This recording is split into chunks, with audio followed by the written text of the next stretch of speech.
অনেকেই হয়তো বলবে যে চাউমিন তো প্রায় সবাই বানাতে পারে, চাউমিনের রেসিপি দেওয়ার আবার কি আছে। কিন্তু এক একজনের রান্নার ধরন কিন্তু এক এক রকম। তাই কালকে বৃষ্টির সন্ধ্যায় আমি একটু চাউমিন বানিয়েছিলাম, তাই তোমাদের সাথে সেই রেসিপিটাই শেয়ার করলাম। প্রথমে কড়াইতে সাদা তেল দিয়ে তেল গরম হয়ে এলেই তাতে দুটো ডিম নুন দিয়ে ফেটিয়ে দিয়ে দেবো, আর একটা ডিমের ভুজিয়া তৈরি করে নেব।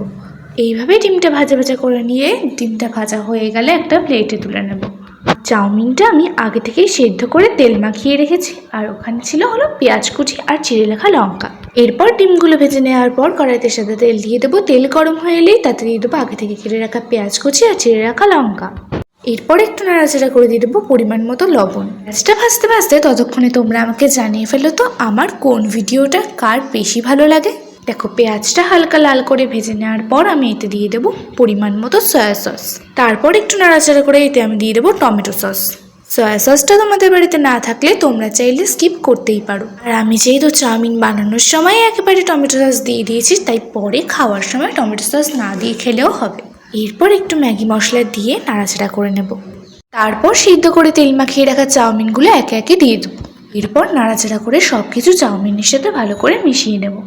তারপর আমি দিয়ে দেবো এতে পরিমাণ মতো লবণ, আর এইভাবেই বেশ কিছুক্ষণ নাড়াচাড়া করে চাউমিনের সাথে সব কিছু ভালো করে মিশিয়ে নিতে হবে। কিছুক্ষণ নাড়াচাড়া করে নেওয়ার পর আমি দিয়ে দেবো আগে থেকে করে রাখা ডিমের ভুজিয়াটা।